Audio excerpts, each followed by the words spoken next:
Bezat Hashem con Yom Yerushalayim, que vamos a festejar este domingo. Dios mediante. Bienvenida.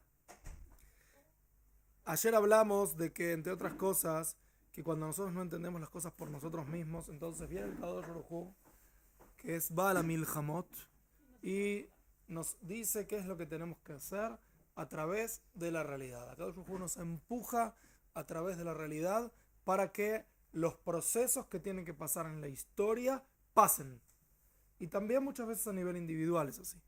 Es difícil decir que siempre es así, pero muchísimas veces a nivel individual pasa lo mismo.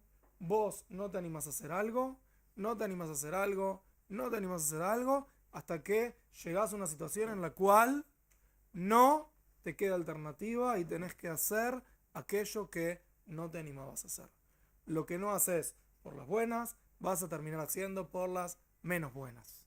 Por eso siempre es bueno elegir hacer lo correcto y hacerlo. Pero para hacer lo correcto hace falta valor, hace falta fe, hace falta conciencia, hace falta vencer los obstáculos exteriores, hace falta vencer lo que van a decir los demás, hace falta muchas cosas. Y entonces uno se escapa. ¿Te escapas hasta cuándo? Hasta que no te queda alternativa. Ese no te queda alternativa es una realidad en la cual el Kadosh Baruj Hu te puso para que hagas lo que es lo correcto de hacer. ¿Sí? Ejemplos de la vida, cada uno puede pensar cuántas cosas uno tenía que haber hecho y no las hizo, y a veces las decisiones llegan cuando ya no queda alternativa. ¿Sí? La realidad te obliga a algo. Lo mismo pasó con el pueblo judío en la guerra del 67.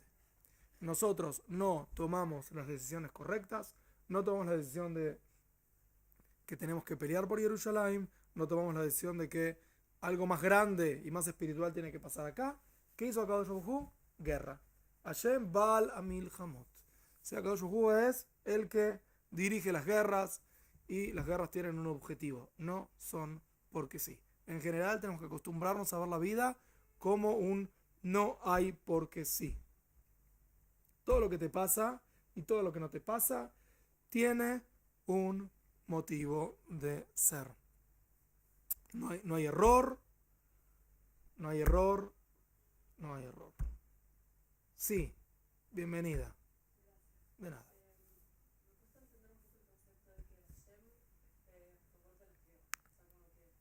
Yo no dije Hashem está a favor de las guerras. Lo que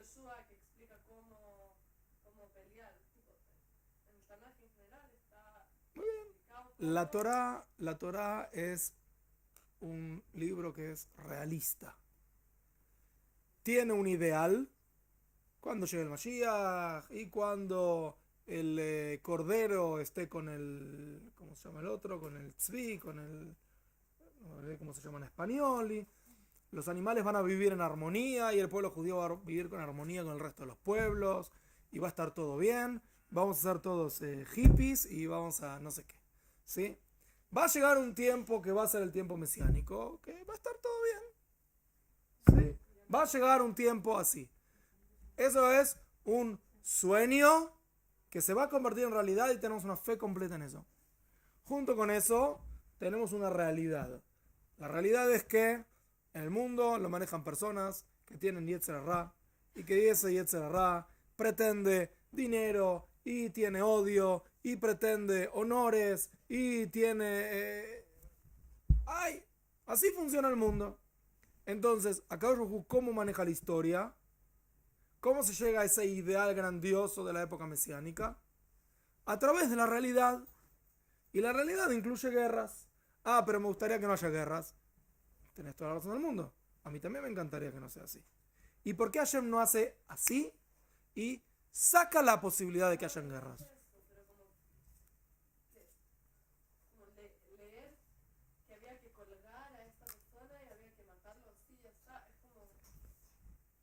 Es como...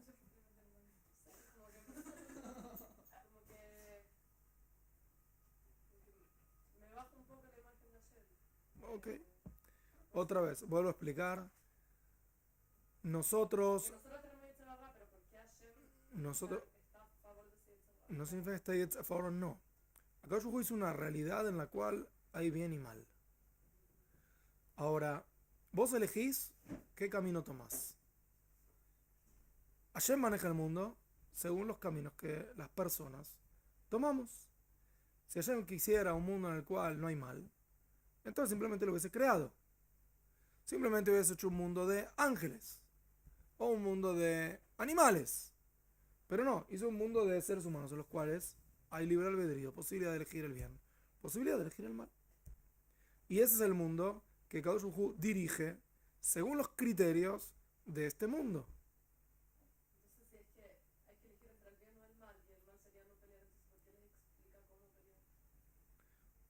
pelear? Otra vez, por cuanto que existe el concepto de pelea, el concepto de guerra, ayer nos enseña cómo una guerra se hace en una forma ética y moral dentro de lo que es la realidad. ¿Cómo ser ético colgar al rey del pueblo? Muy bien, entonces, vos decís, ¿cómo puede ser ético matar? Respuesta, muy sencilla. No. Si vienen y me hacen la guerra, porque los pueblos que tenemos alrededor tienen Yetzer Hara, ¿yo qué voy a hacer? Voy a decir, miren, yo no peleo la guerra. Así que, si quieren, mátenme, yo no me voy a quejar, porque no estoy dispuesto a tomar las armas y pelear y matar, etc. No, ¿por qué? Porque no es ético. No pelear una guerra, no matar, no es ético cuando tengo que defenderme. ¿Estás a favor de la guerra? No, me encantaría que no hayan. Pero la realidad es que hay guerras. La realidad es que hay pueblos del mundo que se manejan así. Y yo, como me tengo que manejar, no quiero pelear, pero no me dejan alternativa. Y bueno, es lo que tengo que hacer. Y ya que lo tenés que hacer, entonces hacelo de la forma más ética y moral posible. ¿Cuál es esa forma ética y moral posible? Lo que Hashem dijo, esto está bien, esto está mal. A todos nos gustaría un mundo ideal, pero no es así. ¿Está bien? ¿Es ideal salir y trabajar o sería mejor quedarnos todo el día estudiando Torah y cumpliendo mitzvot sin necesidad de esforzarnos? Y quizás estaría buenísimo quedar todo el tiempo estudiando y no. No, bueno, hay que trabajar. Esa es la forma en la cual Dios maneja el mundo. Hay trabajo. Y entonces, ¿cómo vas a trabajar? Y bueno, hay leyes, cómo trabajo y cómo no trabajo. ¿Está bien? Los niños, no todos se portan bien. A veces hay que enojarse y a veces también hay que darles una pequeña cachetadita. Y bueno, entonces Hashem te dice de qué forma hacerlo o qué forma no hacerlo. ¿Está bien? Esa es la realidad. Nos manejamos dentro de lo que es la realidad. La realidad no es hoy por hoy época mesiánica. Ayer nos indica cómo conducirnos. Sí, ¿qué querías responderle? ¿Ya está? ¿O dije lo que ibas a decir? ¿Dije lo que ibas a decir? Baruch Hashem. ¿Vieron? Tengo el mérito de decir lo que Abby quería decir.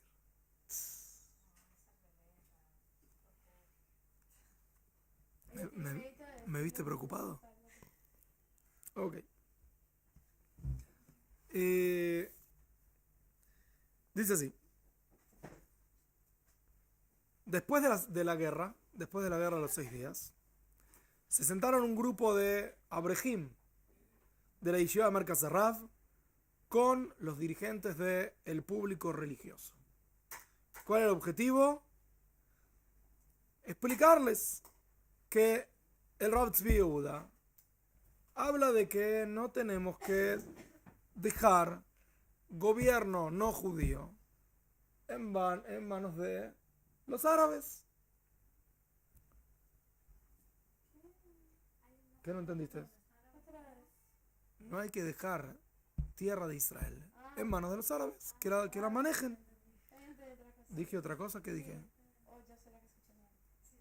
Ok, después fijamos en la grabación. La segunda es la que vale. En esta reunión hablaron los jóvenes, que muchos de ellos pelearon la guerra de independencia. Hablaron con fe, con una fe muy fuerte, ferviente. La necesidad de enseguida construir asentamientos en Judea y Samaria. ¿Sí? Ellos vieron que después de la guerra de los 6 días, ¿qué va a hacer Israel? ¿Qué va a hacer Israel? Va a querer devolver o darles a los palestinos Judea de Samaria. ¿Cómo? Porque en el gobierno israelí estaba el concepto de no vamos a molestarlos, no vamos a tomar, no, todavía no estaba tierra por paz, no vamos a tomar territorio para que nos quieran. Sí. Está el concepto. Es el mismo concepto de hoy en día tierra por paz, que ya está demostrado que no funciona. ¿Sí? Aparte que está prohibido, está demostrado que no funciona. Pero el concepto de, bueno, vamos a hacer que los árabes no se enojen con nosotros. Porque si no se enojan, entonces no va a haber guerra. No queremos otra guerra. ¿Está bien? Como que eso va a funcionar. ¿Va a funcionar? No. Es una tontería. Pero eso es lo que el gobierno pensaba. Y en ese momento estamos hablando de gobiernos de izquierda principalmente. Guerra del 67. Ahora muy bien. Entre paréntesis les cuento que cuando Israel llega a la mezquita, al domo de la roca, no es una mezquita, y se escucha el grito de Motagur, Aravait Beyadeinu, el monte del templo está en nuestras manos, ¿sí? ¿Saben qué pasa un día después? No saben, les voy a contar. El gobierno del Estado de Israel está esperando ansioso un llamado telefónico. ¿De quién? Piensen en esto. Más de 2000 años que no hay gobierno judío en el lugar del Beit HaMikdash. ¿Sí? Desde después de la caída de los Maccabim, de los que continuaron los Maccabim, frente a los romanos, destrucción del Beit HaMikdash, no vuelve a haber gobierno judío en el monte del templo. ¿Saben qué momento histórico es esto? Motagur grita por el Ramcol, sí, por altavoz. Arabait Beyadeinu, el monte del templo está en nuestras manos. Después de 2000 años, está en nuestras manos. Un día después Israel está esperando un llamado.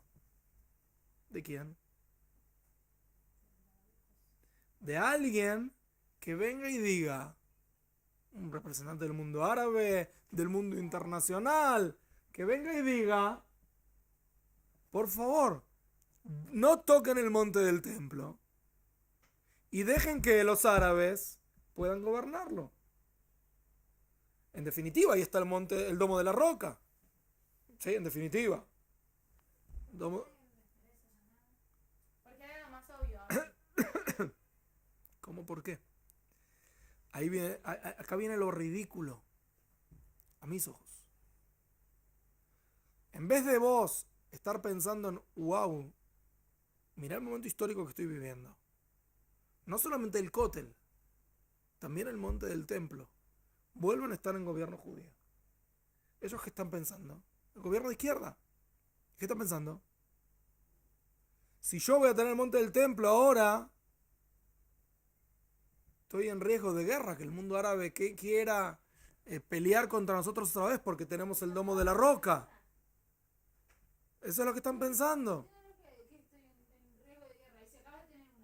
Muy bien, está bien. Entonces, ¿qué hace Israel? Espera el llamado un día, 2, 3, no llega. Nosotros fuimos los que llamamos para ofrecer que los árabes vuelvan a tener un dominio sobre el lugar del Beit HaMikdash. ¿Está bien? O sea, entendamos lo que el Rafiro está diciendo. O sea, Hashem nos hace la guerra, ¿por qué? Hashem nos hace la guerra, ¿por qué? Porque nosotros no nos animamos a pelear por lo que es nuestro. Y entonces nos obligó a salir y pelear. Y cuando peleamos tampoco terminamos de entender el mensaje hasta el final. Si me preguntan a mí, personalmente, déjenme explicar la idea, no se enojen conmigo. Yo creo que es bueno, si bien duele, que el monte del templo tenga dominio, o que los que lo manejan sean los árabes, hoy en día. Yo creo que es bueno. Voy a explicar por qué. Lo digo con todo el dolor del mundo, así que no piensen que me convertí ahora del otro bando, no. Voy a explicar por qué. Porque el monte del templo es un lugar sagrado. No solamente que es sagrado, sino que nosotros tenemos la posibilidad de profanarlo. Nosotros tenemos la posibilidad de profanarlo. Un judío común y silvestre puede entrar al lugar del Kodesh HaKodashim, aunque el Kodesh HaKodashim esté destruido. No, no. ¿Puedo entrar al Kodesh aunque esté destruido? No. El Beit HaMikdash tenía un límite hasta donde un judío común podía llegar. Tampoco. Espera un segundo. Entonces, yo no puedo llegar a donde quiero en el Beit HaMikdash. Tengo un límite. Y si llego, tengo que estar puro. Y para estar puro, necesito hoy en día que haya una vaca roja, que se pueda sacrificar, y que con sus cenizas, etcétera, etcétera. O sea, la presencia judía en definitiva en el monte del templo impurifica el lugar. Lo impurificamos con nuestras manos. Entonces, con todo el dolor del mundo, vuelvo a repetirlo, con todo el dolor del mundo, prefiero no ser yo el que lo esté impurificando. ¿Por qué? Porque si hoy en día Israel sería el que dominase el lugar, entonces sería un lugar turístico más, en el cual cualquiera entraría, quizás con ciertos límites, pero que cualquiera entraría. Y que es turístico, pero es turístico verabón mukbal, o sea, con limitaciones. Porque los árabes no abren las puertas para que los judíos entren cada vez que tenemos ganas. Hay limitaciones. Y los judíos que van, en su mayoría, si bien el Rav Kook no estaba de acuerdo con esto y muchísimos rabanim no están de acuerdo con esto, o sea, entran hasta un lugar determinado, no hasta cualquier lugar los dejan entrar. Entonces, por lo menos de esta forma, para proteger el lugar de nosotros mismos, por lo menos no tenemos ese control. Lo ideal sería que el lugar esté en nuestro control y que el Estado de Israel diga, bueno, cerrado, nadie puede acceder hasta que llegue el Mashiach. Eso sería lo ideal. Pero por cuanto que sabemos que no es lo que pasaría realmente, entonces, mejor que las cosas sean así. Lo profanan ellos, son ellos, no somos nosotros. Besat Hashem. Pero nos tiene que doler. No es que, wow, qué bueno. Nos tiene que doler. Pero entendamos el ridículo otra vez. El gobierno de Israel es el que llama para ofrecerles que vuelvan a tener el dominio del lugar. ¿Quién está ahí en ese momento? Sí. Lo mismo pasa. ¿Quién era el presidente en ese momento? Levi Eshkol era el primer ministro. Y el presidente, ¿quién era el presidente? Levi Eshkol era el primer ministro. Y Moshe Dayan era el defensa. No sé quién era el presidente, pero el presidente no pincha ni corta. Pero entonces, otra vez, estimadas, vamos a decir que con el diario de mañana llegar a resoluciones es poco inteligente. Segundo, no tiene mucho sentido pensar en cosas que no tenemos decisión ni posibilidad de cambiar ni nos acontece. Esto es respecto a todos los diarios. ¿Sí? O sea, discutir de política, típica charla, ¿no? Hombres los domingos, política y fútbol, no tiene sentido. ¿Por qué? Porque no es algo que vos puedas cambiar. En definitiva, en tu vida, siempre trata de inclinarte a hablar de las cosas que puedes cambiar y que puedes hacer algo por ellas. Lo que no tiene sentido hablar de eso. ¿Sí? Consejo para la vida en general, pueden anotarlos al final del cuaderno, consejos de Rav Daniel para la vida. Ahora, no solamente pasa esto en el Beit HaMikdash, pasa esto también en todo Judea y Samaria. ¿Por qué? Cuando Israel libera Judea y Samaria, ¿qué hacen los árabes que viven en Judea y Samaria? ¿Que cuántos eran? La gente piensa que eran 1.000 millones. No eran 1.000 millones. No se llegaba a medio millón en ese momento. Y entre paréntesis, ¿ustedes saben cuántos judíos vivían en países árabes hasta el establecimiento del Estado de Israel? más de 1 millón. O sea, eran más de los árabes que vivían en Judea y Samaria. Y cuando se declara el Estado de Israel, todos esos árabes, todos esos judíos son echados de los países árabes. Y no solamente se van echados, sino que se van sin nada. Eran multimillonarios y se van echados sin nada. ¿Ustedes escuchan algún país del mundo que venga y diga hay que dejar volver a los judíos a los países árabes y que les devuelvan todo lo que les robaron? ¿No? ¿Nunca escucharon? Es verdad, nunca van a escuchar tampoco. Pero por el pobre pueblo del palestino que no existe, lo van a escuchar seguido. ¿Está bien? Pero de esto no se habla y de esto sí se habla. Entendamos que al mundo mucho no le importa los palestinos, sino que les importa más el odio hacia el judío. Pero no importa ahora, no es nuestro tema. Bien, Judea y Samaria, los árabes que están en Judea y Samaria, ¿qué hacen? Cuando Israel libera el lugar, ¿qué hace? Piensan que somos como ellos, entonces se escapan. Se escapan, tienen miedo que los matemos. Israel no iba a matarlos, de ninguna manera, los conocemos a los judíos. Se escapan. ¿A dónde van? A Jordania, porque son jordanos. ¿Se acuerdan ayer que expliqué que son jordanos? Muy bien. Jordania, ¿qué les dice? Acá no los queremos. ¿A dónde se van? A Siria. ¿Eh? Sí, pero no tienen documento. No los aceptan, entonces ¿a dónde van? A Siria. ¿En Siria qué hacen? No los aceptan. Entonces ¿dónde van? Al sur del Líbano, que no hay ejército. En el Líbano no hay ejército. Y de ahí empieza todo el problema del Hezbollah y todo el problema que hay con el sur del Líbano. Ahora Israel, ¿qué hace? Permite que gran parte de estos árabes vuelvan a sus kfarim, ¿cómo se dice kfarim? A sus sí, a sus pueblos. Vuelvan a sus yeshuvim, ¿sí? A sus asentamientos. ¿Sí? Vuelvan. Vuelvan. Muchos vuelven, otros se quedan en el sur del Líbano. ¿Escucharon? Todos los palestinos que nosotros tenemos en Judea y Samaria hoy por hoy, ¿por qué es? Porque Israel los dejó volver en un acto de amor. Y de 500.000, o un poco menos que eran, se convirtieron en 3 millones. ¿Está bien? Se reproducen rápido. ¿Entienden por qué están ahí? Porque nosotros los dejamos. Y después nosotros somos los que tenemos la culpa. ¿Entienden? Pero esto nunca lo dicen.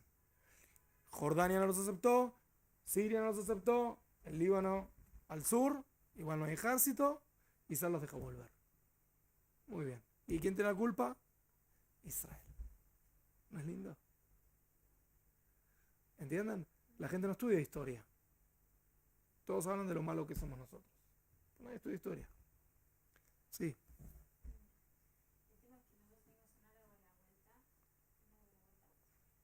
Un árabe a la vuelta. Un mercadito. Ok, y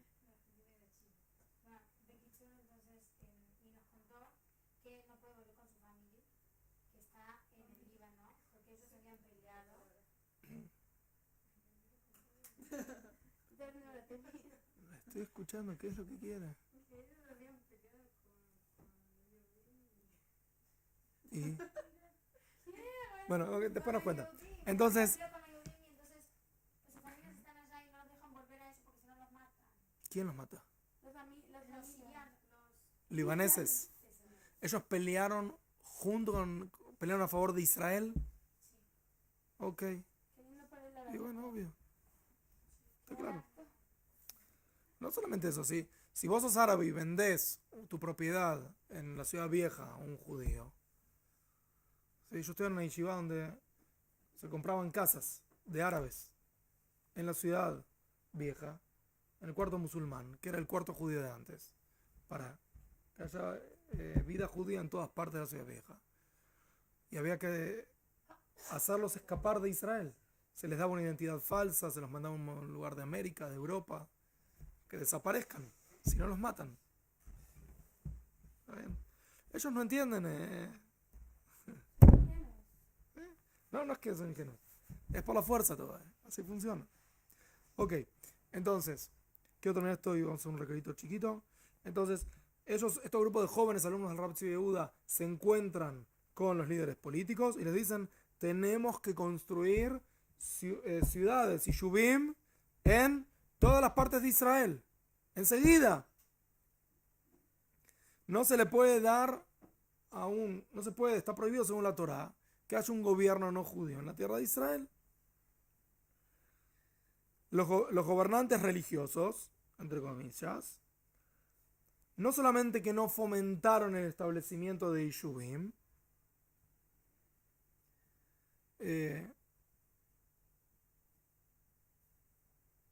sino que se relacionan como que lo que estaban diciendo eran tonterías, que no tienen nada que ver con la realidad.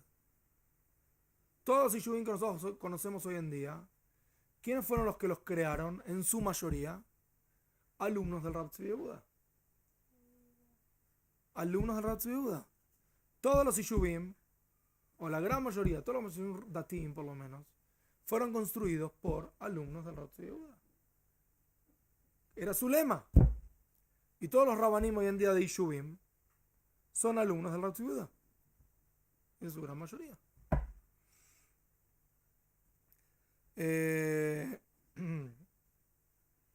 Dice, ellos pensaron, los políticos, que si van a empezar a establecerse asentamientos judíos en Judea y Samaria, entonces vamos a tener al mundo en contra, y trataron de hacer que los jóvenes no sigan con esta idea. Dice el Rav Filber, él fue alumno del Rav Tzvi Yehuda también, dice, ¿sí? ¿Está dando de él ahora? Y bueno, vamos a escucharlo. Ay, Vamos. Él es la abuela de una mora mía. Después nos contás. Entonces dice, en ese momento me paré y dije, no el honor de la tierra de Israel vine a pedir de ustedes. Yo creo con fe completa que si Dios nos dio en forma milagrosa, ayer le dije, se estaba esperando que haya una destrucción del Estado judío y en 6 días recuperamos casi la mitad, el equivalente a la mitad del Estado judío y sacamos a todos los enemigos. ¡Milagro!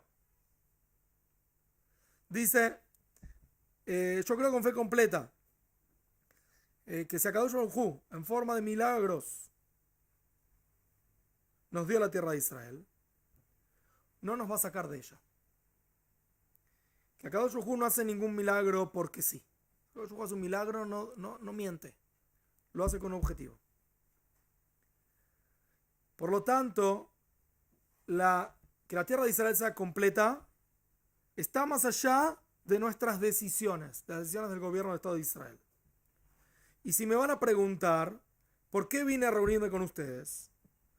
Cuando el objetivo de la reunión era explicarles a los líderes religiosos, ¿sí?, entre comillas, del gobierno que tienen que establecer asentamientos. Mi objetivo es distinto. ¿Están conmigo? ¿La traducción se entiende? No vine a pedir por el honor de la tierra de Israel. La tierra de Israel es la tierra en la cual Dios se preocupa por ella en forma constante.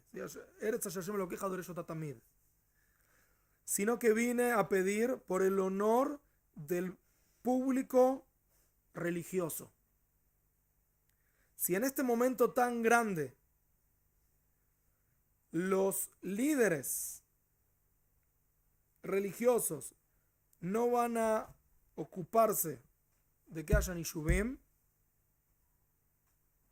y van a entregar partes de la tierra de Israel, esto va a considerarse como una mancha por generaciones. ¿Qué significa? ¿Qué significa? Que no vamos a establecer Yeshuvim. Tenemos la posibilidad. Judea y Samaria, la tierra del Tanaj. Ahora no vas a hacer nada. ¿Vas a quedarte mirando? No vas a hacer nada. Esto va a ser una mancha del público religioso por generaciones.